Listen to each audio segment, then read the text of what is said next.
आप लोग जुड़े उसके लिए बहुत बहुत आपका आभार। क्या मेरी आवाज़ आप तक आ रही है? हाँ क्या जी। मेरी आवाज़ आ रही है आप तक? जी सर, बिल्कुल क्लियर आ रही है फिलहाल आपकी आवाज़। मैं भाई साहब से पूछ रहा था कि आवाज़ आ रही है क्या? जी आ रही। चलिए बहुत बढ़िया। तो इस समय आप कहाँ पर हैं? मैं अभी यमुनोत्री खरसाली में हूँ, जालवी चट्टी अपनी अच्छा, चलिए खरसाली बहुत में। बढ़िया। और सेमवाल जी गंगोत्री धाम में ही होंगे अभी तो। हाँ, वो भी गंगोत्री में है जी। चलिए बहुत बढ़िया। ये तो बहुत बड़ा परम सौभाग्य है हमारा कि आपसे जो है जी इस संवाद के माध्यम से जो है बातचीत हो रही है। और ये तो सेमवाल जी का तो वो गंगोत्री धाम का ही जो कक्ष हैं वो जो बने हुए जी। हैं। हाँ, बहुत बढ़िया, बहुत सुंदर। बहुत बहुत धन्यवाद आपका। तो बस शुरू करते हैं। 9 बजने में 1 ही मिनट बचा है। तो अगर आप लोगों की अनुमति हो तो क्या हम शुरुआत कर सकते हैं इसकी, या 1-2 मिनट वेट कर लेते हैं? 2 मिनट, 9 बजे का समय थोड़ा दिया। प्रतीक्षा कर लेते हैं, सेमवाल जी भी गंगोत्री से, हर हमारे महंत जी जुड़ गए होंगे महंत जी तो उत्तरकाशी अभी नहीं, काशी अभी विश्वनाथ से। अभी वो जुड़े थे फिर एकदम वो डिस्कनेक्ट हो गए। जी। तो बस अब खाली 1-2 मिनट की बात है, फिर जोड़ते हैं, शुरू करते हैं फिर इसको।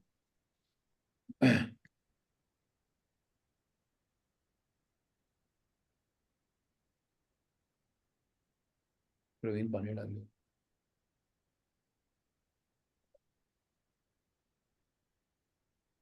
आ जाओ भाई साहब आप। नहीं, आपका तो आ ही नहीं रहा कहीं पर भी। नहीं नहीं, वो आया ही नहीं आपका। आप फिर ज्वाइन करो, वो दिख ही नहीं रहे कहीं पर भी आप। आ जाओ, आइए।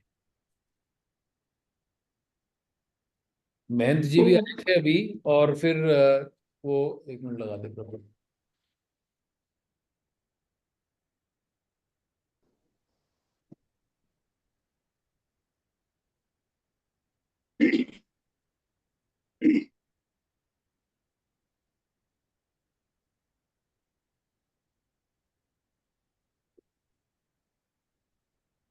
या बाद में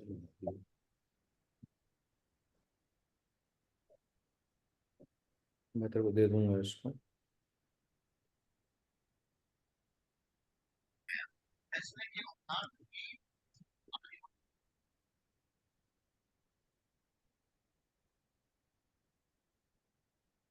त्रिलोचन जी आपका स्वागत है। जी धन्यवाद भाई साहब, धन्यवाद। चलिए आप अपने आप को म्यूट कर लीजिएगा। हाँ। तो हमारे साथी हैं एक भट्ट जी रुद्रप्रयाग से, वो भी जुड़ चुके हैं। तो 1 मिनट।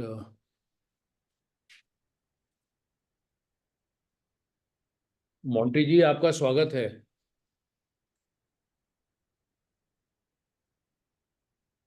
तो आप लोगों की अनुमति हो तो करें अब शुरू। बिल्कुल शुरू कर दीजिए। मेरा ख्याल शुरू कर देते हैं। तो आप सभी का मैं स्वागत करना चाहता हूँ। एक ये भाई साहब अपना वीडियो ऑफ कर लीजिए आप। त्रिलोचन जी, हाँ जी। अ, मोंटी जी आप वीडियो ऑफ कर लीजिए प्लीज। आपका स्वागत है, आप वीडियो ऑफ कर लीजिएगा बस।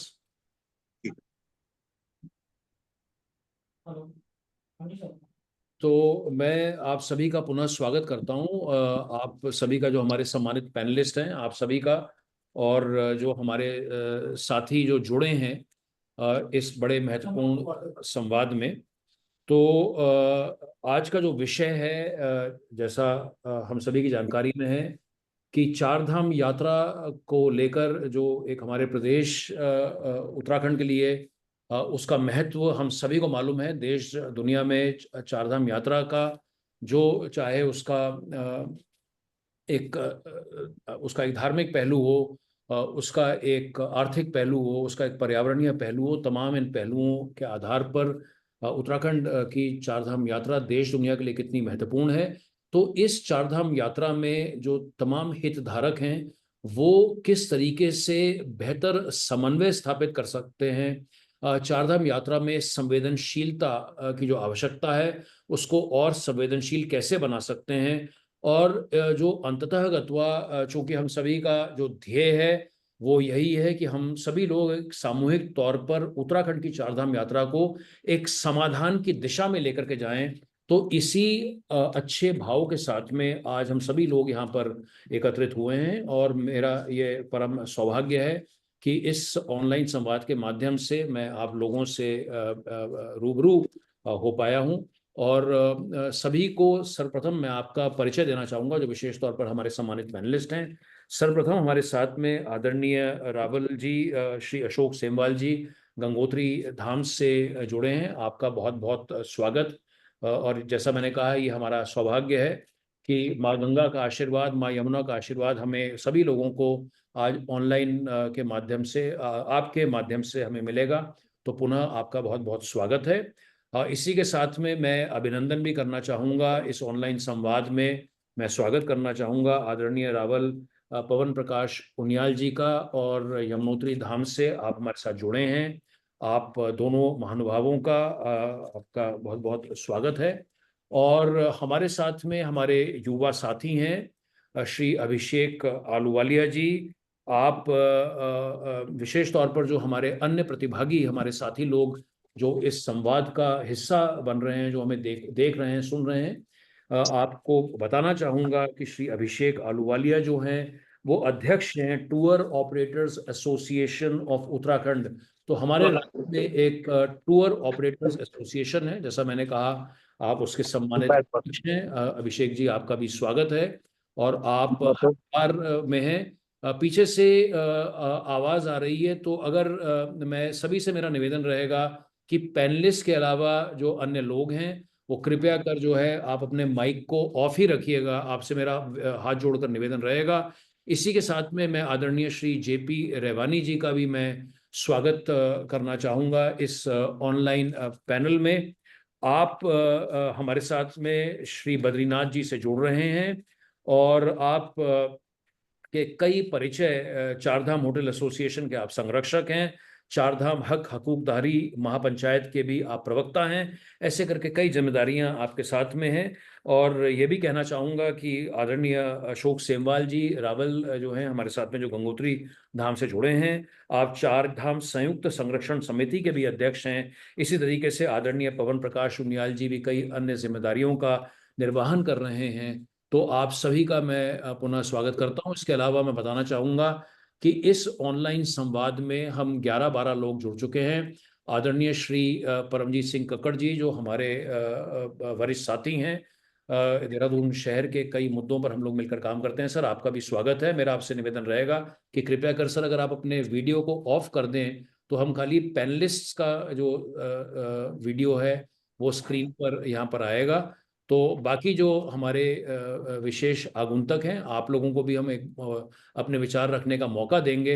लेकिन एक बार अगर आप अपना वीडियो ऑफ कर देते, रवि थपलियाल जी से भी मेरा निवेदन रहेगा कि अगर आप कृपया कर अपना वीडियो ऑफ कर देते, तो सभी हमारे साथ में पैनलिस्ट्स हैं। तो ये अभी हम सिर्फ इंतज़ार कर रहे हैं श्री गोविंद सिंह रावत जी का। लेकिन जब तक श्री गोविंद सिंह रावत जी हमारे साथ जुड़ते हैं, मैं एक बार यहाँ पर देख लूँ कि वो हमारे साथ जुड़े हैं या नहीं जुड़े हैं। अभी तक वो संवाद का हिस्सा नहीं बने हैं। लेकिन जब तक वो आते हैं, उनसे पहले, इस संवाद को प्रारंभ करने से पहले मैं बताना चाहूँगा कि हम लोगों ने 9 बजे इस संवाद को प्रारंभ किया है। और चूंकि रात का समय है, हमारा ये प्रयास रहेगा कि 10 बजे तक हम इस संवाद को, जो भी हमारे निष्कर्ष निकलते हैं, हम वहाँ तक पहुँच पाएँ। तो इसको आगे बढ़ाने से पहले मैं एक संक्षेप में जानकारी ये देना चाहूँगा कि आज दक्षिण भारत के एक युवा उद्यमी के साथ मुझे बात करने का मौका मिला, सुअवसर मिला। तो उन्हीं की बात से जो है मैं इस संवाद को प्रारंभ करना चाहूँगा, क्योंकि इन युवा उद्यमियों का भी बहुत बड़ा महत्वपूर्ण योगदान उत्तराखंड राज्य की चारधाम यात्रा में है। तो मुझे बड़े प्रभावशाली लगे जिनसे मेरी बात हो रही थी। तो उन्होंने ये कहा कि वो देश के अलग अलग हिस्सों के, पूरे देश के अलग अलग हिस्सों में कम से कम 15 बार यात्रा कर चुके हैं। उत्तराखंड राज्य में कई बार आते हैं अपने ग्रुप्स को लेकर के। आप में से एक का किसी का माइक ऑन है? मेरा आप सभी से निवेदन रहेगा, जो हमारे आगुंतक हैं, कृपया कर आप अपने आप को म्यूट ही रखिएगा। तो मैं जिक्र कर रहा था इन युवा उद्यमी का, जो एक बड़े टूर ऑपरेटर हैं।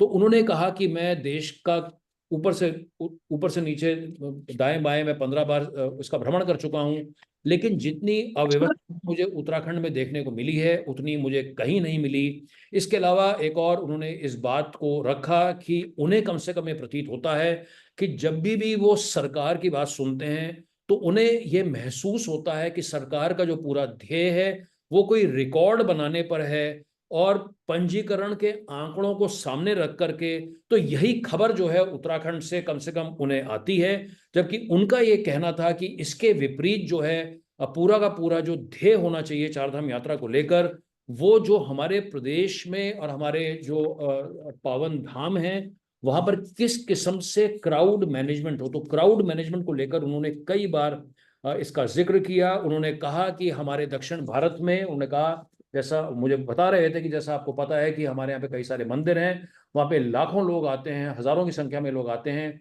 लेकिन सबको दर्शन करने का एक, क्योंकि चूंकि उसकी एक व्यवस्था है, सबको दर्शन करने का एक मौका मिलता है। और जो उत्तराखंड के अधिकारी हैं उनकी अब फितरत ये हो चुकी है कि आप उन्हें कुछ भी बोलें तो वो हर चीज प्रकृति के ऊपर डाल देते हैं, और वो कहते हैं कि भाई हम यहाँ पर क्या करेंगे, ये तो प्रकृति ही ऐसी है, यहाँ के हालात ही ऐसे हैं। तो उन्हें कम से कम ऐसा एक आभास है कि हमारे यहाँ पर एक जो जिम्मेदारी है, जिम्मेदारी भी लेने को कोई तैयार नहीं है।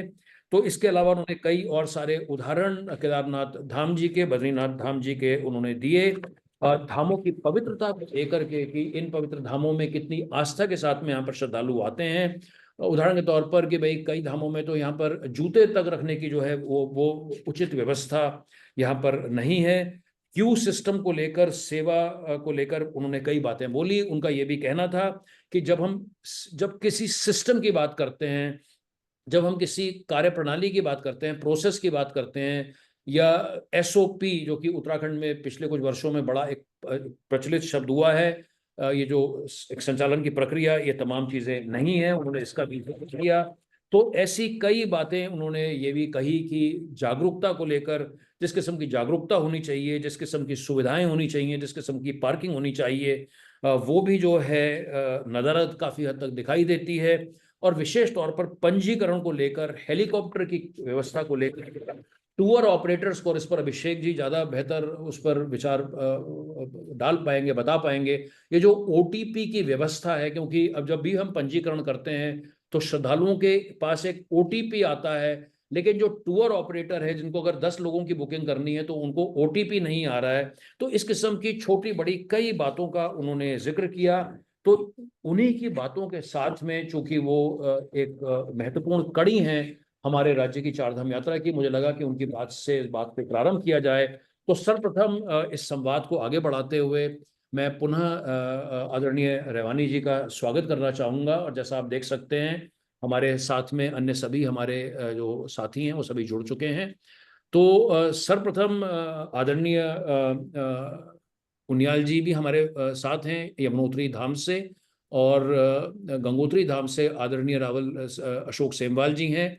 तो आप दोनों में से जो भी, या तो यमुनोत्री जी से ही हम जिस किस्म से हमारी यात्रा का जो एक पूरा प्रारूप है, अगर हम उसी को नमन करते हुए, स्मरण करते हुए, माँ यमुना को अपना प्रणाम अर्पित करते हुए आदरणीय पवन प्रकाश उनियाल जी से आग्रह करेंगे कि वो जो उनके अनुभव हैं, जो वो बात रखना चाहेंगे, कृपया हम सबके साथ में अपनी बात और अपने विचार रखें। आदरणीय पवन प्रकाश उनियाल जी।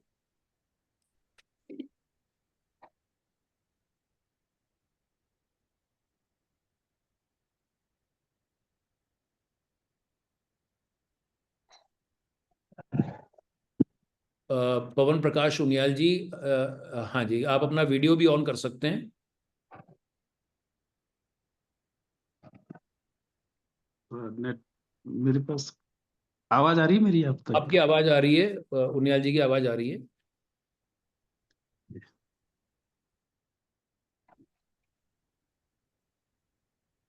हाँ जी, आप बोलिए।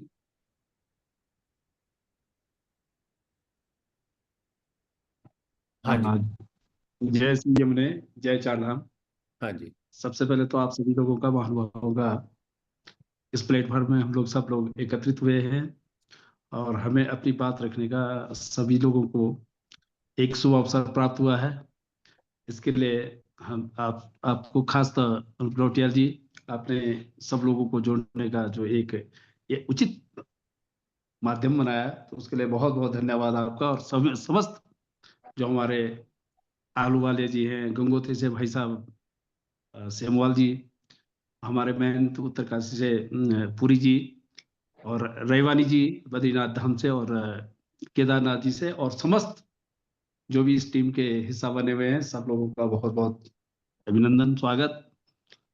आप देख रहे होंगे कि चार धाम यात्रा को लेकर के विगत वर्ष में भी हमारे पास ऐसे ही ये समस्या बनी रही। इस वर्ष भी हम ये देख रहे हैं कि उससे और ज्यादा हो गया है। पंजीकरण को लेकर के हम सब लोगों ने यही बात की कि आप धारण क्षमता, बार बार हम लोग प्रदेश के मुखिया से भी कई बार मिले हैं, और यहाँ तक भी अब हम आदरणीय प्रधानमंत्री जी को भी हम ही लोगों का एक संयुक्त चार धाम का एक डेलीगेशन पूर्व में भी जनवरी फरवरी में हम लोग मिले, मुलाकात किए हैं। किंतु यही धारण क्षमता को लेकर के और चार धाम यात्रा को लेकर क्यों ये बाध्यता अन्य जगह क्यों नहीं आती है? भारत के अन्य धामों में, अन्य जगह पर भी ये इसी प्रकार से जो हमारे धार्मिक तीर्थस्थल है, तो वहां पर ये बाध्यता नहीं आती है। और अन्य जो भी हमारे सनातन को छोड़ करके अन्य जो धर्मों के भी जो आप ये कह लीजिए कि उनके भी जो धार्मिक मठ है, वहां पर ये बाध्यता नहीं आती। सिर्फ ये चार धाम देवभूमि उत्तराखंड में ही ऐसी बाध्यता क्यों आ जाती है कि यहाँ पर पंजीकरण, एक ही चीज को आप बार बार रिपीट कर रहे हैं। यमुनोत्री में भी वही संख्या दिखा रहे हैं, केदारनाथ में भी वही दिखा रहे हैं, बद्रीनाथ में भी वही, और गंगोत्री में भी आप उसी यात्री को आप जो है 4 बार काउंट कर रहे हैं।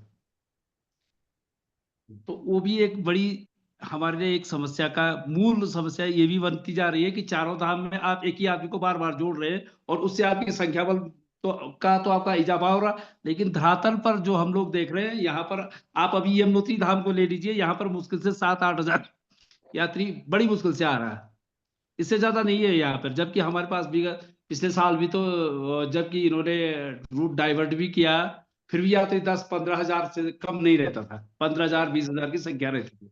लेकिन इस वर्ष तो आप ये लगा लीजिए, कई लोग भले ही, हमारे पास कल ही मेरे इसी उसमें वो क्या कहते हैं आपके, कुछ कुमाऊं से, कुछ वहाँ रानीखेत से कुछ लोग आए थे, यहाँ रुके हुए थे। तो उन लोगों ने कहा पंडित जी यहाँ पर तो कुछ नहीं है, हम लोग अभी कैची धाम होते हुए आ रहे हैं और वहां पर जो है भीड़ बहुत ज्यादा है, लेकिन यमुनोत्री में सन्नाटा छाया हुआ है, यहाँ पर जो है ये संख्या बल कुछ नहीं है। बोला यहाँ पर तो सारा खाली चल रहा है।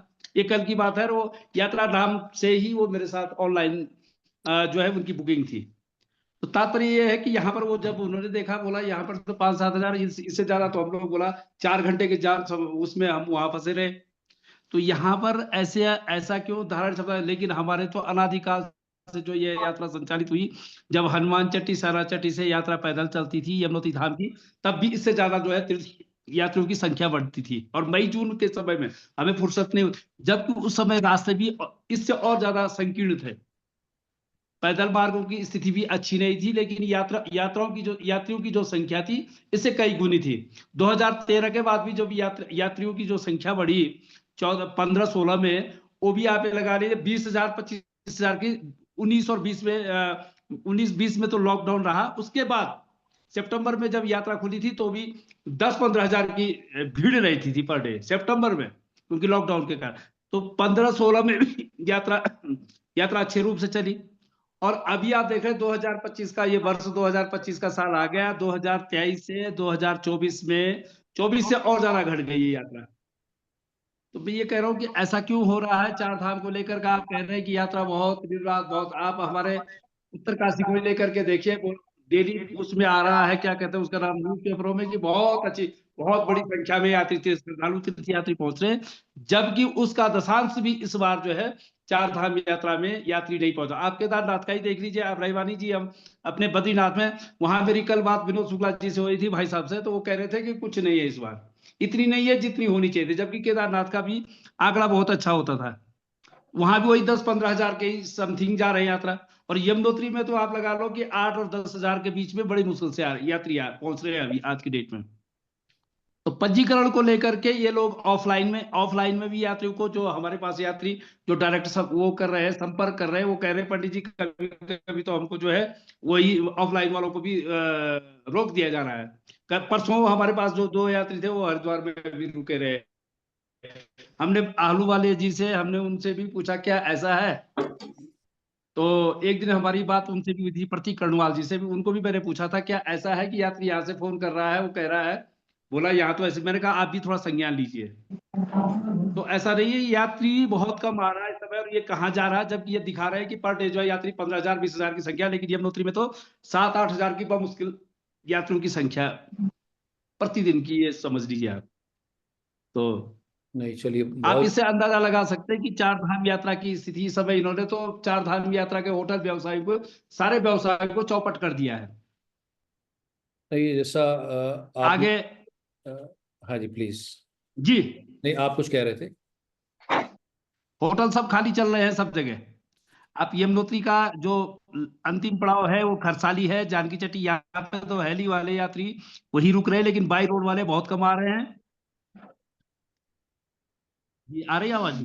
आ रही है, आपकी आवाज आ रही है, हाँ जी आपकी आवाज आ रही है। आपने जो धारण क्षमता आवाज आ रही है मेरी? आवाज आ रही है आपकी, आ रही है आपकी आवाज, हाँ जी बोलिए। जय। हाँ जी, तो मैं शायद आपका कोई डिस्टरबेंस हुआ होगा, तो मैं एक बार पुनः स्वागत करना चाहूँगा। हमारे बीच में महंत जी भी जुड़े हुए हैं उत्तरकाशी से, तो महंत जी का भी स्वागत है। और नवीन मोहन जी भी ऋषिकेश से हमारे साथ जुड़े हैं। इसके अलावा मैं कई, जो बोल रहा हूँ वो हाँ सुनाई जी दे रहा है आपको मुझे? आ रही है आवाज़, बोलिएगा प्लीज़ आप अपनी बात हाँ को। जी जी। हाँ तो जी। मैं ये कह रहा हूँ कि हमारे जो अनुभव रहे हैं हम लोगों के, क्योंकि थोड़े समाज है, हम लोगों ने तो जो है बहुत इसके लिए प्रयास किया सब लोगों को, लेकिन हमारे जो बुजुर्ग लोग हैं वो भी ये कह रहे हैं कि ये पहली बार हो रहा है कि विगत वर्ष से इस बार और ज्यादा कम, जितनी जितनी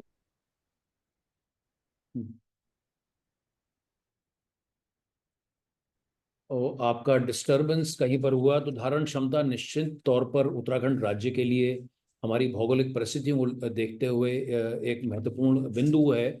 लेकिन उससे भी साथ में जो जुड़ी हुई जो पूरी कुव्यवस्था है, जिसके कारण एक अलग अलग किस्म के अवरोध जो हैं वो पैदा हो रहे हैं। और एक छोटी सी बात सामने रखते हुए आदरणीय अशोक सेमवाल जी से हम आग्रह करेंगे कि वो अपने विचार प्रस्तुत करेंगे। अभिषेक जी, आपके साथ में भी कई बार ये पंजीकरण को लेकर के बातचीत होती रहती है कि पंजीकरण तो हो रहा है लेकिन उसमें कितने आ रहे हैं उसके बारे में अता पता नहीं होता। खैर, इस विमर्श को आगे जारी रखते हैं।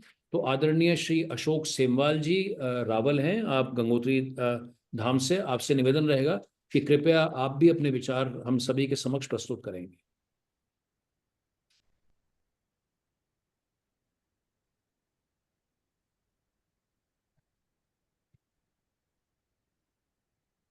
आप दोनों का यमुनोत्री धाम और गंगोत्री धाम में एकदम कनेक्शन जो है,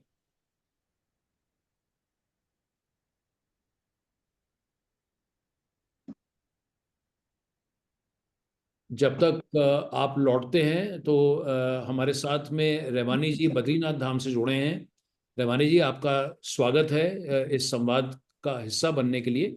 तो कृपया कर अगर आप अपने कुछ विचार हम सभी के साथ में साझा करना चाहें, आप अपने आप को अनम्यूट कर सकते हैं और अपनी बात सामने रख सकते हैं।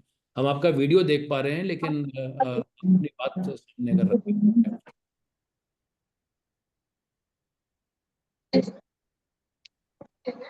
हेलो। नहीं, आपकी आवाज़ आ हेलो। रही है, आपकी आवाज़ आ हेलो। रही मेरी आवाज आ रही है सर? है। बस वो सेमवाल जी आ गए जी, सेमवाल जी लौट आए हैं, थोड़ा अशोक हाँ। जी सुन हाँ लेते हैं। हाँ प्रभु। जी सेमवाल जी। हाँ प्रभु जी। हाँ चार। हाँ जी जय बोलिए। चार धाम। जय चार। एक बार जितने भी लोग, जितने भी आपका हमारे वीडियो गणमान्य लोग वीडियो इस आप समाज से वीडियो जुड़े हुए। वीडियो ऑन कर लीजिए आदरणीय सेमवाल जी।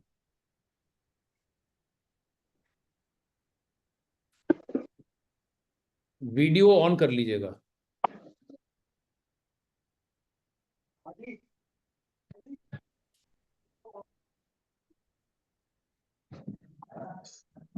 जी।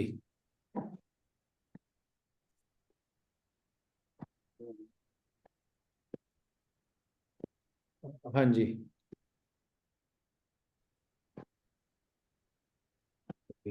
हाँ जी बोलिएगा, आपकी आ रही है आपकी प्रभु आवाज जी आ रही है। आवाज? प्रवीण से बात करिए हमने। हाँ जी बोलिएगा। हाँ, जितने भी समाज से जुड़े हुए मेरा सबको सादर प्रणाम। हाँ जी।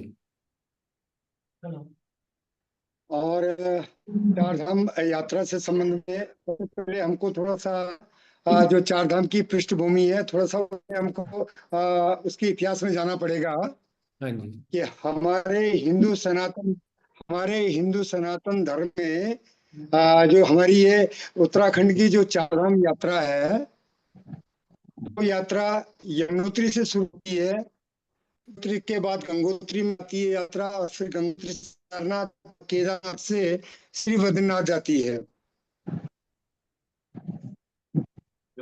आ रही है आवाज? आ रही है जी, आ रही है। नहीं चला ना मेरे से। हाँ जी, हाँ जी। तो सरकार का जो हम लोग एक तरफ जो देख क्या हो रहा है? डेलीगेशन गया था माननीय प्रधानमंत्री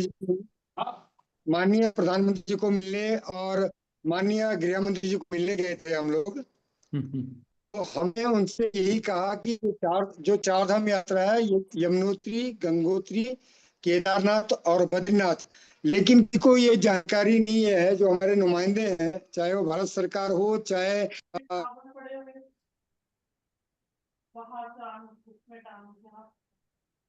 हाँ जी, बोलिए।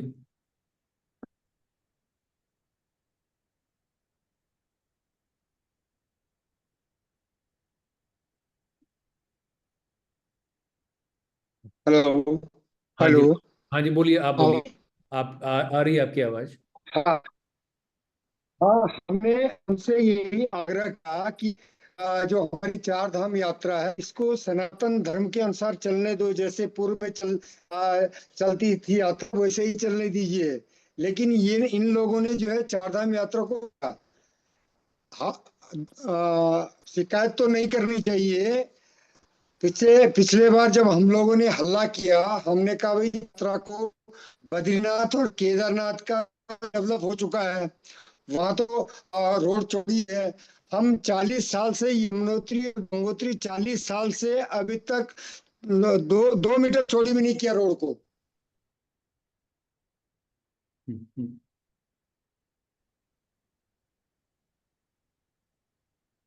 आप बोलते रहिए। हेलो विनोद भाई साहब, आप अपना वीडियो ऑफ कर लीजिए। माना यमुनोत्री की धारा 12,000 है, गंगोत्री की 16,000 है, और केदारनाथ का 20 है, और बद्रीनाथ जी की 10,000 है। लेकिन सरकार जो है, जो चार धाम यात्रा जा रही है, यमुनोत्री में माना 15,000 जा रही है, 12,000 जा रही है, गंगोत्री में 16,000 आ रही है, तो उनको काउंट कर रही है। और काउंट करके जो है केवल आंकड़े तैयार करने में लगी हुई है सरकार। सरकार जो है व्यवस्थित देख रही है, सिर्फ अपने आंकड़े को भारत सरकार को पहुंचाने के लिए सिर्फ उसका काम कर रहे हैं, सेतु का काम कर रहे हैं, में कुल कितनी यात्री आ रहे हैं, एक संदेश वाहक के रूप में गवर्नमेंट, उत्तराखंड गवर्नमेंट काम कर रही है।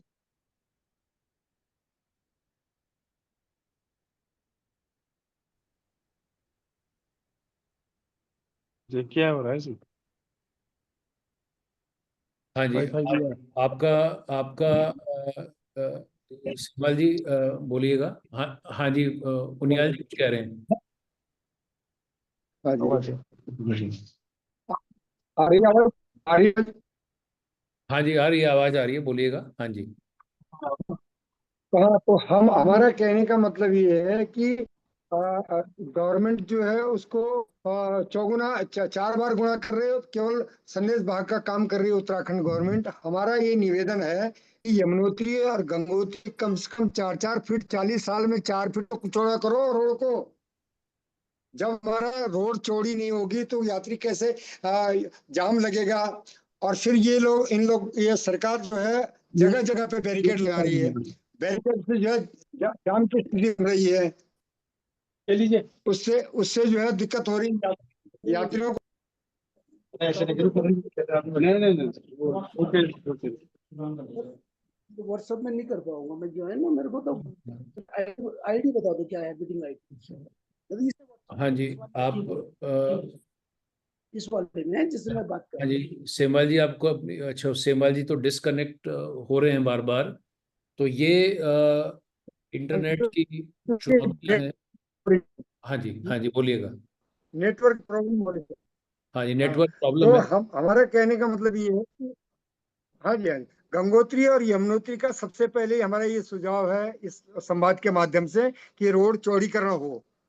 40 साल से अभी रोड नहीं बनी है, तो इसलिए यहाँ पे थोड़ा दिक्कत हो रही, जाम की स्थिति बन रही है। दूसरे में यह है कि जो धारण क्षमता गंगोत्री की है, तो वहां तक को यात्री नहीं आ पा रहा है, यात्री को पहले ही रोका जा रहा है। अगर 15,000 गंगोत्री में यात्रा आवाज की गड़बड़ हो की रही है। धारण क्षमता है, तो 15,000 नहीं जा रही है। हाँ जी, अच्छा, इसमें मैं तो एक वो धारण क्षमता आ, आपसे हाँ जी, एक जानकारी मैं लेना चाहूंगा, क्योंकि जब भी सड़क के बारे में बात होती है तो एक पर्यावरण का भी एक बड़ा अहम मुद्दा आता है। तो आप लोग उसको कैसे देखते हैं कि भाई हम पर्यावरण भी हमारा संरक्षित रहे, हमारी यात्रा भी चले, तो उसको लेकर के क्या आपकी सोच है? देखिए पर्यावरण पर्यावरण के लिए एक याचिका डाली थी, और पर्यावरण कि हमारा अगर सीमावर्ती क्षेत्र भी है, हमारा गंगोत्री और यमुनोत्री दोनों सीमावर्ती क्षेत्र है। सीमावर्ती क्षेत्र में पर्यावरण को भी सुरक्षित रखना है। जो हमारी जो पुरानी रोड है उसी को चौड़ा किया जाए तो पर्याप्त है, लेकिन नया मार्ग न ढूंढे। लेकिन गवर्नमेंट क्या है, नया नया मार्ग ढूंढ रही है, उसके लिए पर्यावरण लोग जो है मना कर रहे हैं। जो एनजीटी है वो मना कर रही है, भाई उधर से नहीं जाएगी, दूसरी तरफ से नहीं जाएगी, इसी रोड को चौड़ी कीजिए आप। जो जो अभी नेशनल हाईवे है, इसी को जो है ऑल वेदर रोड का प्रारूप बनाया जाए। पर्याप्त है, लोग जगह देने के लिए भी तैयार हैं अब। लेकिन गवर्नमेंट जो है दूसरी तरफ से जो है उसका विकल्प ढूंढ रही है, केवल 8-8 किलोमीटर के लिए दूसरी तरफ से रोड को ढूंढ रही है। वहां पे ज्यादा वन संपदा नष्ट हो रही है। जैसा आपने कहा कि ये बड़ा महत्वपूर्ण है कि भाई हम अपनी वन संपदा को भी बचाएं, और अंततः गत्वा सबसे महत्वपूर्ण बात जो कम से कम मुझे समझ आती है वो ये आती है कि यात्रा को किस तरीके के साथ में व्यवस्थित किया जा सकता है। क्योंकि आप लोगों का जो तमाम फीडबैक आ रहा है, बाकी लोगों का आ रहा है, वो यही आ रहा है कि यात्रा जो चल रही है वो बड़ी एक किस्म से चारों तरफ एक कुव्यवस्था का माहौल है। और एक और बात जो आप सबने बड़ी प्रमुखता के साथ में उठाई है कि जब हम कहते हैं कि उत्तराखंड राज्य में 50 लाख श्रद्धालु आए, असल में वो 50 लाख श्रद्धालु नहीं है, वो 15 से 20 लाख ही श्रद्धालु हैं। क्योंकि वही एक व्यक्ति, उदाहरण के तौर पर अगर मैं अपने परिवार के साथ में, हम 5 लोग जा रहे हैं, तो हम 5 लोग यमुनोत्री, गंगोत्री, केदारनाथ, बद्रीनाथ, तो हमें 20 गिना जाता है, 5 नहीं गिना जाता। बस तो बस, बिल्कुल बिल्कुल सही, बिल्कुल भाई, यही है, यही है, यही है ऐसे। यही जो है 5 बार 4 बार गुना, पांचों को 20, मतलब आपका परिवार 5 है तो 20 गिना जा रहा है आपको। हमें हमें 20 गिन लिया जाता है, जबकि हम 5 लोग थे, एक गाड़ी में हम 5 लोग थे।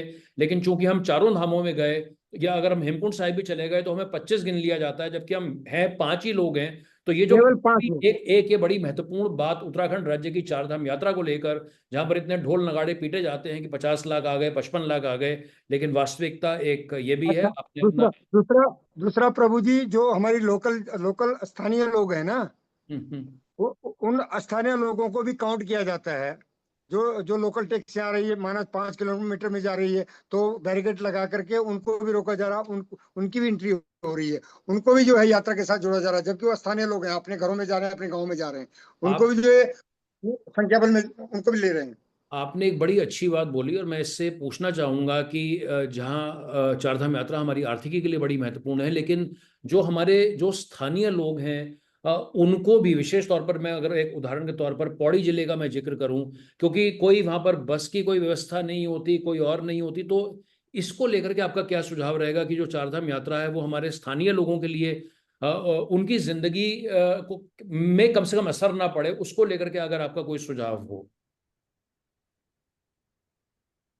उनके लिए अलग से जो है इनको जो है यात्रा यात्रा शुरू होने से पहले जो हमारा शीतकालीन रहता है, जब कपाट बंद हो जाते हैं, तो उसके उसके बीच में जो है चारधाम के लिए जो है वर्ष में कि हमको क्या कमी महसूस हुई, स्थानीय लोगों को इससे कितना नुकसान हुआ, या उनकी जो आर्थिकी है। चारधाम यात्रा तो मेन आर्थिक ढांचा तो यही है चारधाम यात्रा। अगर चारधाम यात्रा ना हो तो सारा उत्तराखंड शून्य है। कोई भी अर्थ की कोई भी व्यवस्था चारधाम उससे उत्तराखंड के लिए नहीं उत्तराखंड की जो लाइफ लाइन है वो 4 धाम है।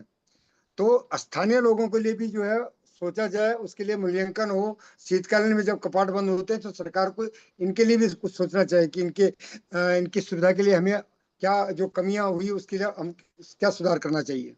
चलिए, बहुत बहुत आभार आपका आदरणीय सेमवाल जी। आपने अपने विचार हमारे साथ साझा किए। आगे बढ़ते हुए अब हम सीधा गंगोत्री धाम से बद्रीनाथ तक पहुंचते हैं। रेवाणी जी, पुनः आपका स्वागत।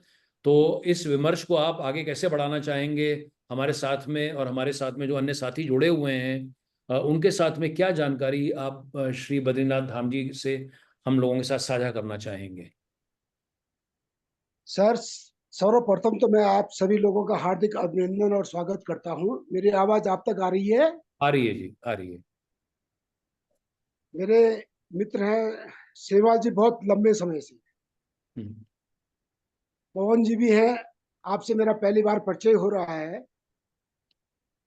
आज से 25 साल पहले अशोक सेवाल जी को पता है, हमने एक आंदोलन चलाया था, 4 धाम बचाओ। और उस 4 धाम के अंतर्गत हम एक टीम लेके चले थे और हमने कहा था कि आने वाला भविष्य 4 धामों के लिए जो सरकार की नीति चल रही है वो ठीक नहीं है। अगर मैं उनियाल जी ने भी बोल दिया कि जो सरकार ने वर्तमान समय में जो संख्या रखी हुई है कि इतना होना चाहिए, वो पवन जी भी रख चुके, सेवा जी भी रख चुके और आप भी लगातार बता रहे हैं।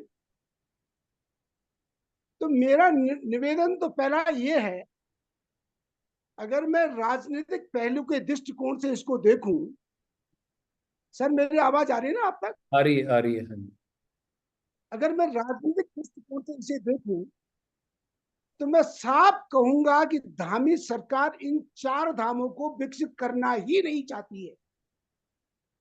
अगर मैं उदाहरण के तौर पे, सर आप एक लेटेस्ट एक बात है, एक खन्ना फैमिली है दिल्ली से, उन्होंने बद्रीनाथ में जब बुकिंग कराई तो उनको जबरदस्ती रुड़की से डाइवर्ट किया जा रहा था और उनको कहा जा रहा था कि बद्रीनाथ में आप अपनी बुकिंग बताइए। यानी कि रुड़की सोच लीजिए, न तो उनको हरिद्वार में प्रवेश करने दिया जा रहा था, और हरिद्वार में जब उनको प्रवेश नहीं करने दिया जाएगा तो वो 4 धाम यात्रा पर जाएंगे कैसे। वहां पर बाकायदा आरटीओ ने ये कहकर बोला कि आप आगे नहीं बढ़ सकते। एक उदाहरण के तौर पे बात कर रहा हूं। मेरी जब वीडियो कॉन्फ्रेंस आरटीओ के साथ बात हुई तब जाके उनको वहां से आगे बढ़ने दिया। तो मैं तो डायरेक्ट ये कहूंगा कि धामी सरकार इन 4 धामों में यात्रा और हरिद्वार के अंतर्गत यात्री को आने ही नहीं देना चाह रही। अब उनियाल जी ने एक बात कही पहले कि यात्रा वास्तव में बहुत कम हो गई है, और अगर मैं बद्रीनाथ के रेफरेंस में भी बोलूं तो बद्रीनाथ की यात्रा आज के दिन पर 45% यात्री है मई के महीने में।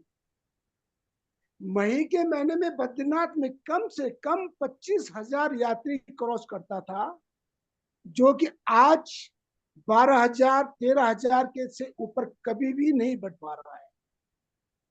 अभी सेवाल जी ने भी बोला और पवन जी ने भी बोला और आपके द्वारा भी उसकी व्याख्या की गई। होता क्या है कि एक आदमी को कम से कम 10 बार गिनती किया जाता है और कहा जाता है कि इतनी यात्रा 4 धाम में हो चुकी है। रियल आंकड़ा उसका 1/5 कर दीजिए। अगर 5 लाख है तो इसका मतलब यात्री 1 लाख ही बद्रीनाथ के अंतर या गंगोत्री यमुनोत्री के अंतर्गत आया है। क्योंकि 5 धामों में, यानी कि मैं अगर हेमकुंड साहिब को भी इंक्लूड करूं उसमें, तो वो भी वही यात्री है जो बद्रीनाथ भी आ रहा है, गंगोत्री भी आ रहा है, यमुनोत्री भी आ रहा है। अब मेरे थोड़ा सा यात्रा कैसे बढ़ सकती है, पहले तो हमें राजनीतिक तरीके से सरकार पे ये परमानेंट दबाव होना चाहिए हमारा कि जैसे सनातन धर्म से यात्रा चली आ रही है बगैर रोक टोक के, जहां उसको जाना है वो जाए, वो गंगोत्री जाना चाहे, बद्रीनाथ जाना चाहे, केदारनाथ जाना चाहे, यमुनोत्री जाना चाहिए या हरिद्वार तक ही आना चाहिए, उसको बेरोक टोक उसके आने देना चाहिए। अब थोड़ा सा मैं अगर बात करूं, पिछले 4 वर्षों से हमारे जो ब्यूरोक्रेट है,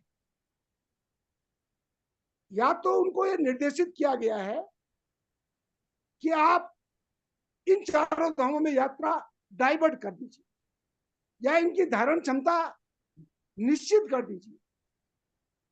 अगर मैं बद्रीनाथ की बात करूं तो अगर बद्रीनाथ में आज के दिन 50,000 आदमी एक दिन में आता है, उनके रहने की क्षमता पूर्ण रूप से बद्रीनाथ धाम के अंतर्गत सक्षम है। सर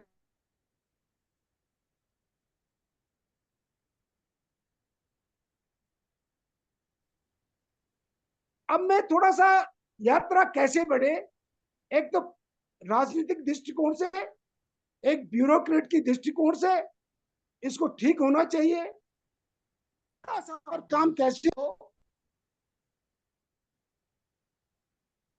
जैसे बड़े साधु संत हैं, ये मेरी अपनी सोच है, अगर इनको चाहे किसी भी प्रकार से बुला लिया जाए अपने धामों में, ये बड़े बड़े पंडाल लगा के जो भी कथा करते हैं भागवत,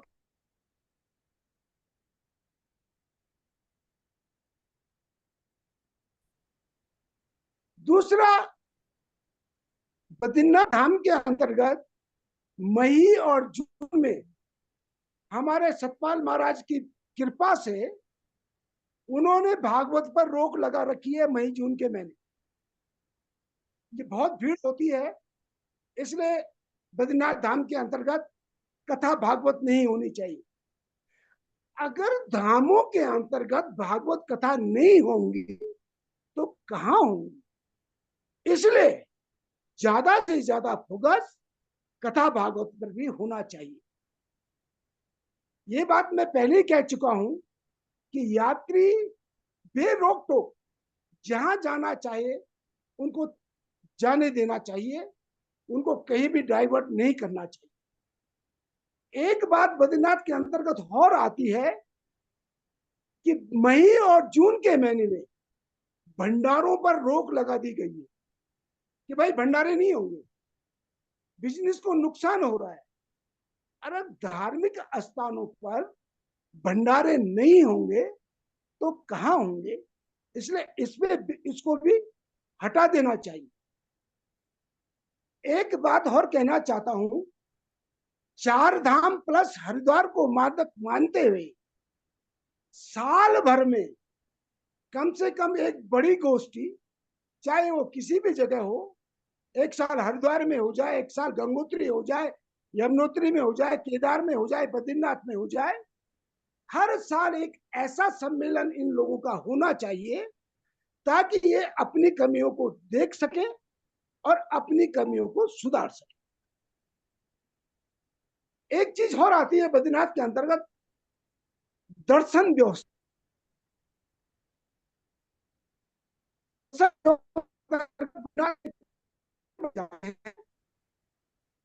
ठीक उस तरह से, जिस तरह से कि वैष्णो देवी,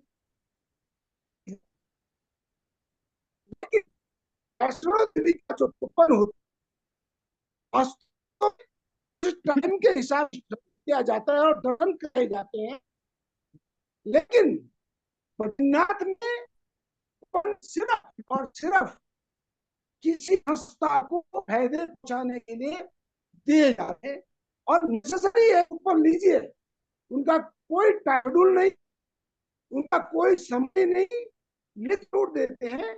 इसलिए कूपन व्यवस्था को सुदृढ़ करने के लिए, ताकि यात्री ढंग से अपने समय के हिसाब से दर्शन करें, उसको टाइम दिया जाए, ज्यादा से ज्यादा आधे घंटे का या 1 घंटे का जो भी करना हो कीजिए, और ये शेड्यूल बनाया जाए 1 घंटे में इतना यात्री दर्शन करेगा। लेकिन इस व्यवस्था में भी सरकार 0 पर है। यात्रियों की संख्या सब जोड़कर सबने बता दी, तो मेरा निवेदन रहेगा, एक राजनीतिक बात करना चाहूंगा इसमें, जब तक हमारा क्षेत्र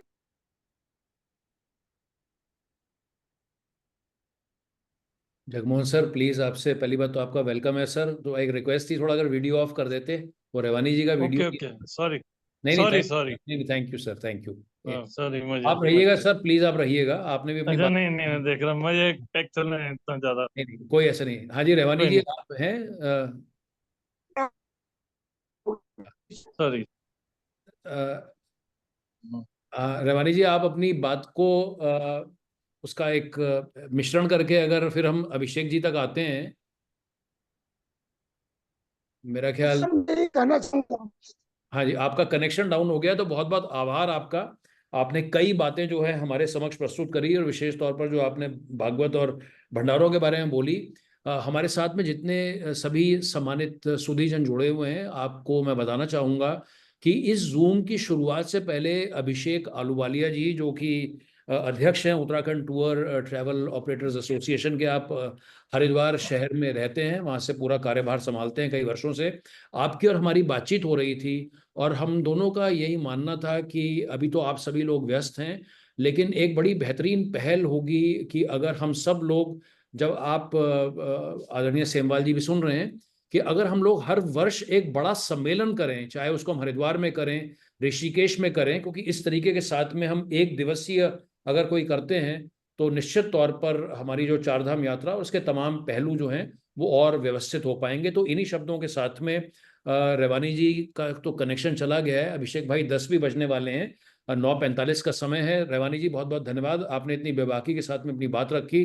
अभिषेक आलूवालिया जी को मैं आमंत्रित करना चाहूँगा हरिद्वार से। जैसा मैंने कहा, आप टूर ट्रैवल एसोसिएशन के आप अध्यक्ष हैं। बहुत सारी जानकारियां अभिषेक जी आपके पास में हैं, आप हरिद्वार में बैठे हुए हैं, तो क्या आप कहना चाहेंगे? सबसे पहले जय श्री चारधाम। हमारे साथ आज सभी चारों धाम से महानुभाव हमसे जुड़े हैं, उन सबको मेरा सादर प्रणाम। अनूप नौटियाल जी, आपको विशेष अभिनंदन कि आपने आज हमें अपनी बात कहने का अवसर प्रदान किया। इसके लिए हम आपको बहुत धन्यवाद प्रेषित करते हैं। और जो भी हमारे साथी, वरिष्ठ साथी हमसे इस संवाद के कार्यक्रम से जुड़े हुए हैं, उनको मेरा सादर प्रणाम। मैं अपनी बात को शुरू करूं, पहले जो भी विषय हैं उसमें से पहले कुछ विषय जो पॉजिटिव है उन पे बात करना चाहता हूं। मैं सरकार को कुछ धन्यवाद देना चाहता हूं पहले, इससे पहले मैं अपनी और चर्चा पे आगे बढ़ूं, जिसमें सरकार इस विषय पे सोच रही है कि चारधाम यात्रा को और कैसे व्यवस्थित किया जाए, अच्छा किया जाए। तो जो रोपवे के प्रस्ताव अभी हमारे यहाँ उत्तराखंड सरकार द्वारा पास किए गए हैं, जिसमें यमुनोत्री का रोपवे है, श्री केदारनाथ जी के लिए रोपवे है, हेमकुंड साहब जी के लिए रोपवे है, इवन मसूरी के लिए रोपवे है। तो उस पर मैं सरकार को सबकी तरफ से धन्यवाद देना चाहता हूँ। साथ ही साथ एक चीज के लिए और धन्यवाद देना चाहता हूँ, जो अभी ऑफलाइन रजिस्ट्रेशन की प्रक्रिया चल रही है, जिसमें ऑफलाइन यात्री रजिस्ट्रेशन करके जा पा रहे हैं, उसमें बायोमेट्रिक व्यवस्था को पुनः उन्होंने स्थापित किया। उसके लिए भी मैं धन्यवाद देना चाहता हूँ।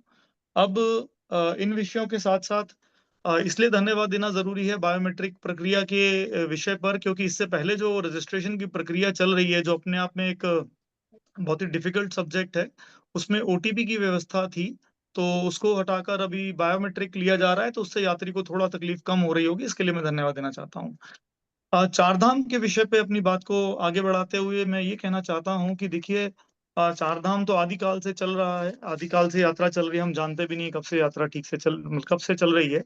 25-26 साल का मेरा अनुभव है इस चारधाम यात्रा को देखते हुए, चलाते हुए और इसमें प्रतिभाग करते हुए।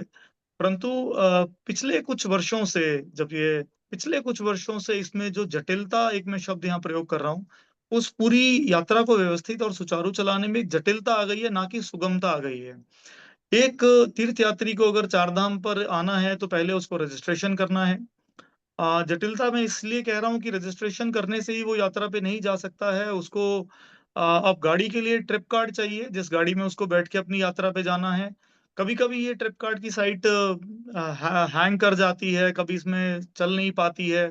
तो यात्री को कभी-कभी सुबह से शाम हो जाती है अपना ट्रिप कार्ड की व्यवस्था बनाने में, और अपने जहाँ उसकी बुकिंग है, चाहे वो यमुनोत्री धाम में हो या केदारनाथ की तरफ वो जाना चाहता हो या बद्रीनाथ जी की तरफ जाना चाहता हो, तो वो ट्रिप कार्ड के चक्कर में ऐसा उलझ जाता है कि उसको बहुत सारे आरटीओ दफ्तर तक भी जाना पड़ता है, या उसके लिए बहुत उसको परिश्रम करना पड़ता है। तो मेरा ये अनुरोध है कि जो हम यात्रा अगर हम चलाने का प्रयास कर रहे हैं, और अच्छी यात्रा चलाना चाहती है सरकार और सरकारी अधिकारी इस यात्रा को, तो कहीं न कहीं हमें जो आने वाला तीर्थ यात्री है उसके दर्द को समझते हुए, ये जटिलता से हटते हुए सुगमता की तरफ जाना चाहिए। अभी जो रजिस्ट्रेशन प्रक्रिया चल रही है वो ओटीपी से संबंधित थी। कहीं न कहीं वो भी एक बड़ा जटिल प्रोसेस है, क्योंकि आजकल सारा दिन अगर आप देखते हैं नेशनल टीवी पे या इवन आप कॉल करते हैं, तो लोग बताते हैं जी अपना आधार लिंक्ड ओटीपी आप शेयर ना करें, उससे कहीं न कहीं जो गलत किसी के साथ घटना घट सकती है। परंतु हमारे राज्य में हम उस ओटीपी को माँग रहे हैं, और जब पढ़े-लिखे लोगों से ओटीपी माँगा जाए तो वो उसपे बहुत आपत्ति करते हैं कि हम अपना आधार लिंक्ड ओटीपी आपको क्यों दें? तो मेरा अनुरोध है कि ये इस प्रोसेस को अगर रजिस्ट्रेशन करना है तो ये सरलता से होना चाहिए। साथ ही साथ आज के समय में जो यात्रा चल रही है, सर इसमें जो ऑनलाइन रजिस्ट्रेशन भी खुला है और ऑफलाइन रजिस्ट्रेशन की व्यवस्था की गई है। बट अगर आप उस रजिस्ट्रेशन के पोर्टल पे जाके देखें, तो लगभग अभी 10 जून तक कहीं पर भी ऑनलाइन रजिस्ट्रेशन की व्यवस्थाएं नहीं है, जिससे हम तीर्थ यात्री जो चारधाम यात्रा पर आ रहा है उससे अपेक्षा कर रहे हैं कि वो हरिद्वार आए, और वो जो हमारे यहाँ धूप में जो टेंट लगे हुए हैं, जो व्यवस्था बनाई गई है ऑफलाइन प्रक्रिया की, उसमें वो लाइन में लगता है, उसमें काफ़ी समय लगता है और उससे तकलीफ भी काफ़ी होती होगी। तो अगर हम ऑफलाइन रजिस्ट्रेशन बना रखा है हमने लोगों की व्यवस्था के लिए, तो कहीं न कहीं मेरा अनुरोध है सरकार से कि जो ऑनलाइन रजिस्ट्रेशन है, जब हम ये कह रहे हैं, सरकार भी ये मैसेज दे रही है कि जो भी यात्री आएगा उसको हम यात्रा पर भेजेंगे, तो कहीं न कहीं अगर सुचारू और सुगमता चाहते हैं हम अपनी यात्रा के अंदर में, तो ऑफलाइन के साथ-साथ ऑनलाइन रजिस्ट्रेशन को भी अगर खोला जाए, तो वो यात्री आने वाले तीर्थ यात्रियों के लिए फ़ायदेमंद होगा, और वो अपनी यात्रा को ठीक से प्लान कर सकते हैं। और हम भी एज़ अ स्टेट ये देख सकते हैं कि हम एक ऑर्गेनाइज़्ड वे में काम कर रहे हैं या अनऑर्गेनाइज़्ड वे में। आज की जो टेक्नोलॉजी का युग है, आज हम संवाद के माध्यम से चारों धाम से लोग जुड़े हुए हैं, और भी अन्य हमारे कुछ साथी कहीं-कहीं से जुड़े हुए हैं। इस ऑनलाइन जैसी व्यवस्थाओं के व्यवस्थाओं में भी हम ये चाह रहे हैं कि लोग आएँ और वो क्यू में लगें धूप में, और वो एक प्रोसेस का बड़ा एक डिफ़िकल्ट प्रोसेस है। दूसरे विषयों में मेरे से पूर्व वक्ताओं ने भी कुछ कहा कि यात्रा कम है, ज़्यादा है।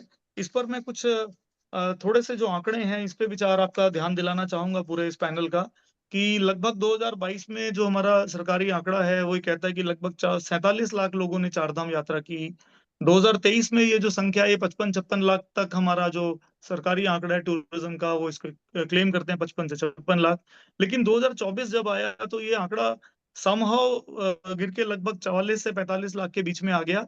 तो कहीं न कहीं ये दर्शाता है कि जो यात्रा का व्यवस्था चल रही थी, जिस प्रकार से यात्रा चल रही थी, जो जटिलताएँ उसमें आई हैं, ज चाहे वो रजिस्ट्रेशन के प्रोसेस को हो, एक और जो प्रोसेस है दैट इज़ ट्रिप कार्ड, और ट्रिप कार्ड के बाद जब ये सब कुछ हो जाता है, तो फिर हमारे रास्ते में जो बैरियर्स हैं, तो कहीं न कहीं वो उस भावना को, या उस जो आने वाला यात्री है, उसको कहीं न कहीं वो एक चैलेंजिंग होता है कि वो परिवार के साथ चल रहा है, बच्चों के साथ चल रहा है, बुजुर्ग उसमें चल रहे हैं, और उनको उन व्यवस्थाओं के अधीन से जब जाना पड़ता है, तो कहीं न कहीं उसको आहत होता है। हम टूर ऑपरेटर्स हैं, तो हमारी जो पूरे भारत में या लेवल पर जब बात होती है, तो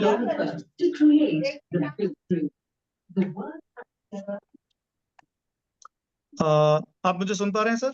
हाँ जी, आवाज़ आ रही है। हाँ जी। जी, तो जब बहुत सारे जो टूर ऑपरेटर्स हैं, जो पैन इंडिया में बैठे हुए हैं, जब वो इन जटिलताओं को देखते हैं, इस प्रोसेस को देखते हैं, तो कहीं न कहीं वो भी एक बैक फुट पे चले जाते हैं कि भैया कुछ और कर लेंगे, या यात्रा कुछ कराने में, चलाने में काफ़ी तकलीफ होती है। इन्हीं आंकड़ों पे अगर मैं आपका एक ध्यान और दिलाना चाहूँ, जो हमारा एक रजिस्ट्रेशन का डेटा है, ये यूटीडीबी की साइट का ही डेटा रहता है, वहाँ डिपार्टमेंटल डेटा है।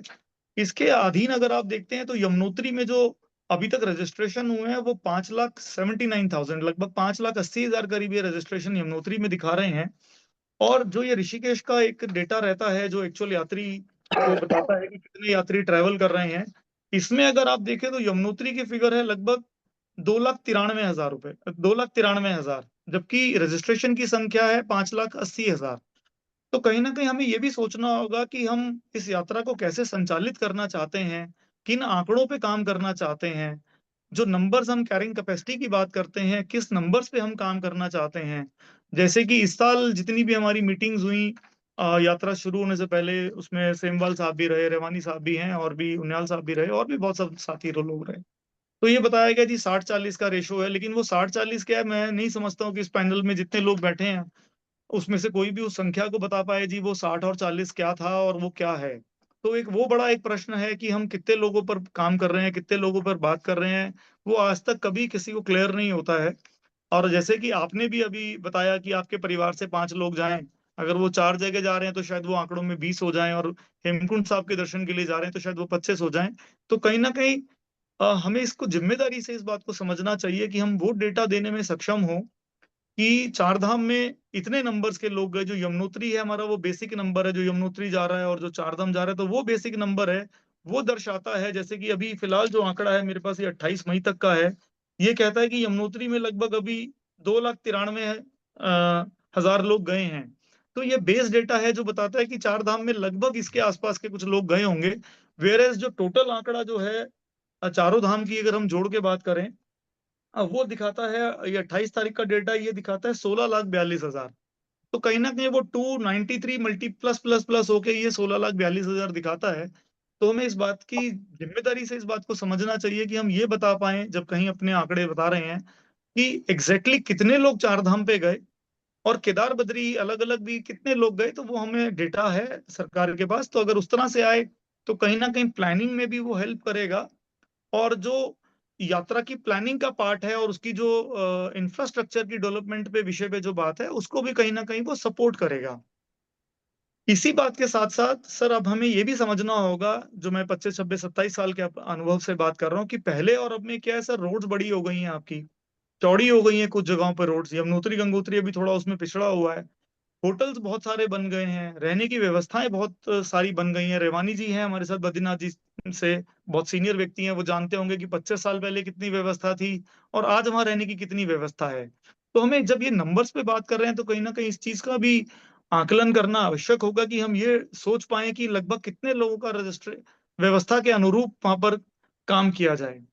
और एज ए स्टेट सर, मैं अपनी बात में ये भी हमें जिम्मेदारी से सोचना समझना होगा कि हम क्या करना चाहते हैं, हम क्या बनना चाहते हैं। यहाँ पे मैं उदाहरण देना चाहूंगा हमारे पड़ोसी देश भूटान का।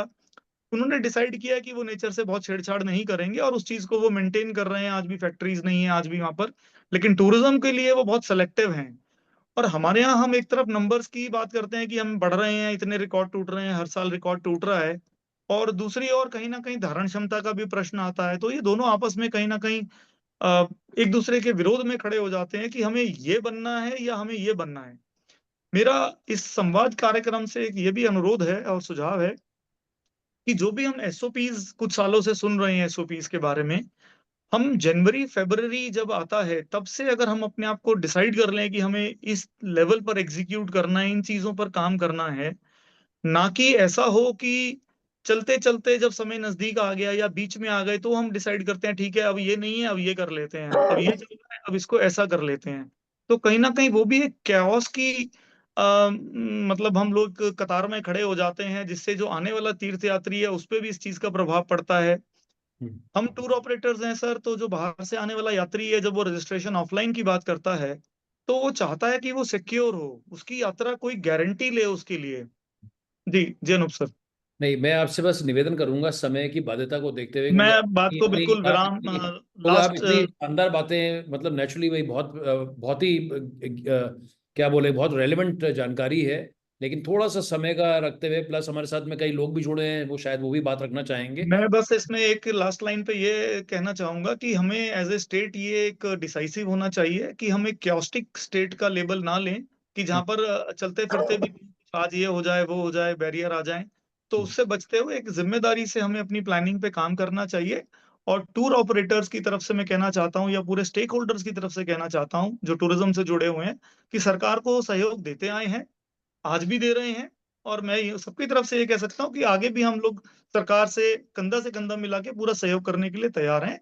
और जो हमारा उसमें कंट्रीब्यूशन हो सकता है हम उसके लिए वेल प्रिपेयर्ड हैं। अनूप जी, मैं पुनः आपका धन्यवाद देता हूँ कि आपने अपनी मुझे बात करने का अवसर प्रदान किया। आपने बहुत आपने आभार। इतने नहीं, बहुत आपने इतने सकारात्मक सुझाव दिए, और हमारे एक साथी भी हैं जो कि आपकी बातों को नोट कर रहे हैं। ये जो हमारी जो संवाद है, इसकी रिकॉर्डिंग भी हो रही है, तो ये जो संवाद है ये रहेगा, हम सभी के साथ में रहेगा, हम इससे आप शेयर भी करेंगे। बहुत सारी आपने बातें रखी, मैं खाली एक दो बातों पर जोर देना चाहूँगा। जो आपने कहा कि भाई जब यात्रा अप्रैल मई में शुरू होती है तो हम जनवरी में क्यों नहीं शुरुआत कर देते, तो हमें एक इसका भी ध्यान रखना है। और जो एक 60-40 वाली आपने एक बड़ी महत्वपूर्ण बात बोली है, क्योंकि सरकार बार बार ये एक पंजीकरण के आंकड़े को सामने लाती है कि भाई 35 लाख ने पंजीकरण कर लिया, लेकिन ये जो 60-40 की है, विशेष तौर पर जो हमारे साथी जिन्होंने शायद, जिनको अगर संभवतः अगर आपको 60-40 की या 75-25 की जानकारी ना हो, तो जब अब की बार यात्रा प्रारंभ हुई तो ये बयान सामने आया कि 60% जो है हम ऑनलाइन पंजीकरण करेंगे, 40% हम ऑफलाइन करेंगे। लेकिन आप और हम सभी जानते हैं कि परसेंटेज तो किसी एक आंकड़े का होता है, तो अगर हम 60% बोल रहे हैं, 60% 200 का है या 100 का है, तो वो कहीं पर जानकारी उस तरीके की नहीं आई। तो अभिषेक जी उसी का जिक्र कर रहे थे। तो आप सभी लोगों ने जो है इतनी महत्वपूर्ण जानकारी आज साझा करी है। 10 बजे का समय हो चुका है, तो हमारे साथ में मैं सर्वप्रथम आप सभी का पैनलिस्ट का धन्यवाद प्रेषित करने के अलावा हमारे साथ में जो जुड़े हुए हैं, हमारे आदरणीय वरिष्ठ श्री जगमोहन मेहंदीरत्ता जी हैं। मैं आपका इसके अलावा महंत जी का मैंने पहले ऑलरेडी जिक्र किया। हमारे साथ में आशुतोष पांडे भी जुड़े हुए हैं केदारनाथ से। देवेंद्र सिंह मोंटी, मोंटी भाई आपका स्वागत है। राकेश कपूर जी देहरादून से जुड़े हैं।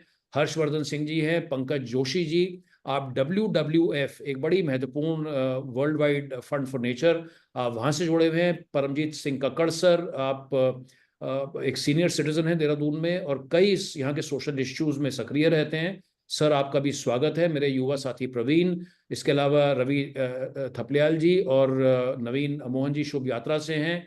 त्रिलोचन जी हैं और श्री विनोद अपने आईफोन से जुड़े हुए हैं। तो आप सभी लोगों का भी स्वागत है।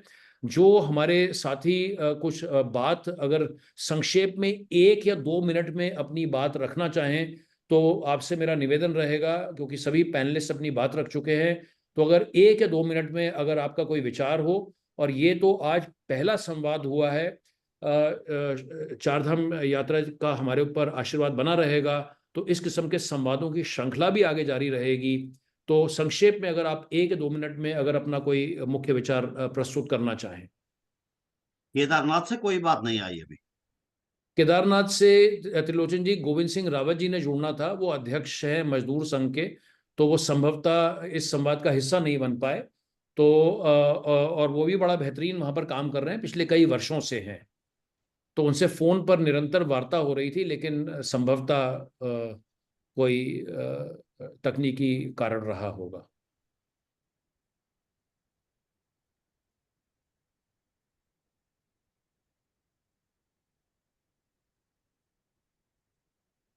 आप में से अगर कोई बात, महंत जी आप अगर कुछ बोलना चाहें।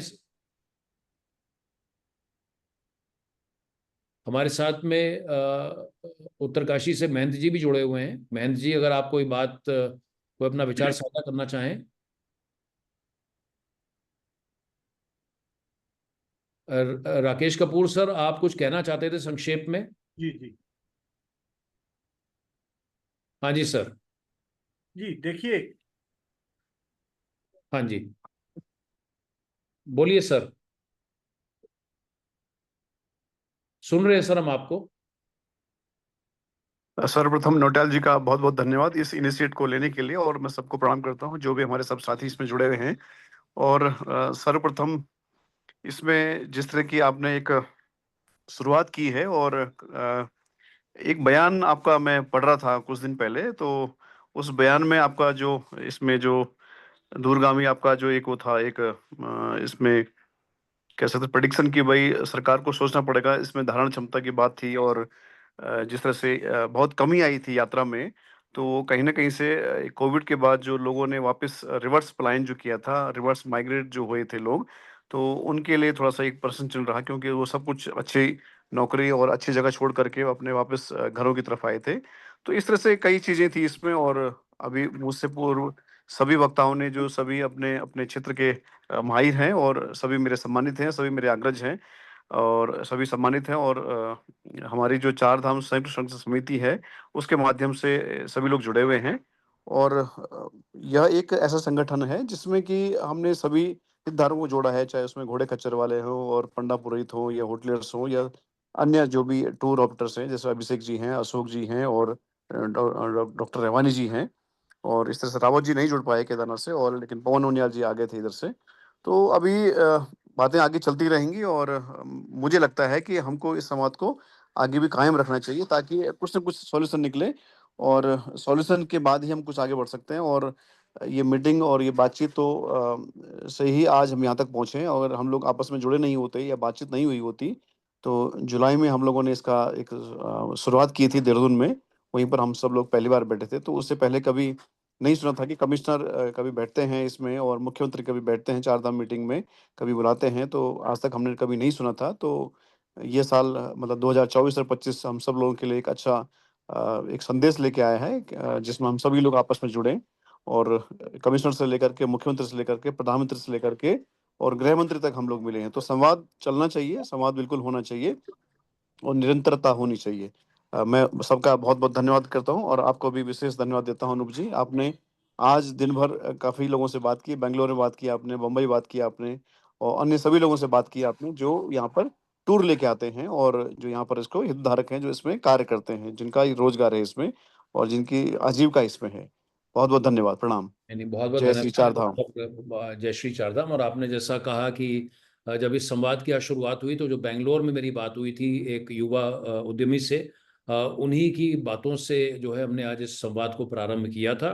धारण क्षमता को लेकर चूंकि चर्चा हो रही है, समय ज़्यादा नहीं है, संक्षेप में कहना चाहूँगा कि जो जानकारी है वो ये है कि WII, चूंकि NGT ने माननीय NGT ने कहा है कि धारण क्षमता का आकलन होना है, तो कम से कम जो मेरी जानकारी है वो ये है कि wild life institute of India के एक साइंटिस्ट को ये जिम्मेदारी सौंपी गई है। मुझे नहीं पता कि वो आपसे संपर्क में हैं या नहीं है, मेरी उनसे एक आध बार बातचीत जरूर हुई है। लेकिन जैसा आपने कहा कि ये संवादों की श्रृंखला जारी रहेगी, हम सभी लोग अपने अपने तरीकों से यही चाहते हैं कि किस तरीके से हमारे राज्य की चारधाम यात्रा और व्यवस्थित हो सके और सुगम हो सके। और जो अभिषेक जी ने बार बार जटिलताओं का जिक्र किया, उन जटिलताओं को हटाते हुए उसे हम कैसे और स्मूथ बना सकते हैं। तो इसी भाव के साथ में अगर हमारे कोई और सम्मानित हमारे आज अतिथि आगुंतक अगर संक्षेप में अगर अपनी कोई बात रखना चाहें तो आपका स्वागत है। नहीं तो हम सभी आपको क्योंकि 10:05 का भी समय है, अगर कोई बात अपनी संक्षेप में, जगमोहन मेहंदीरत्ता सर कुछ कहना चाहेंगे संक्षेप में आप? नहीं नहीं, आपने सब कुछ कह दिया। अरे नहीं सर, आपने सब कुछ, नहीं नहीं, बहुत बढ़िया, आपने बहुत अच्छा है। नहीं नहीं, समाज चलना चाहिए, लगातार चलना चाहिए। ऋषिकेश से शायद ऋषिकेश नवीन शुभ, मोहन जी। हाँ नवीन मोहन जी, ऋषि मैं वही वही कह रहा था। नवीन जी आपका शुभ यात्रा हॉलीडेज से, नवीन मोहन जी ऋषिकेश से। ऋषिकेश ये बहुत एक्टिव हैं हमारे और निरंतर आजकल गंगनानी से लेकर के यमुनोत्री से लेकर के बद्र केदार तक की अपडेट दे रहे हैं। बिल्कुल, नवीन जी।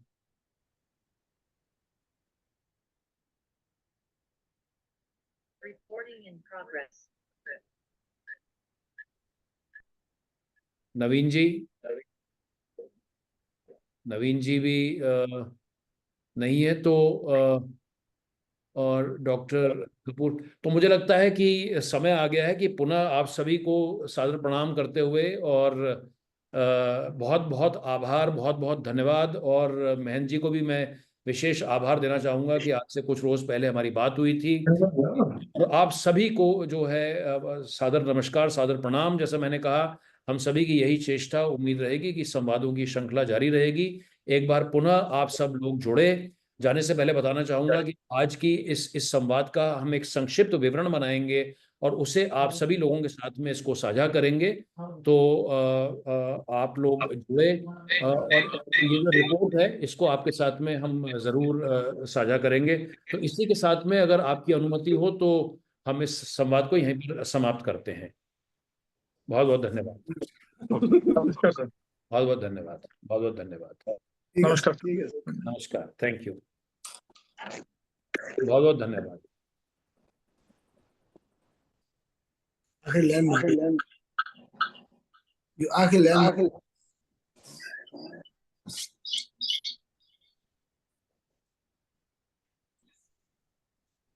आखिर मेरी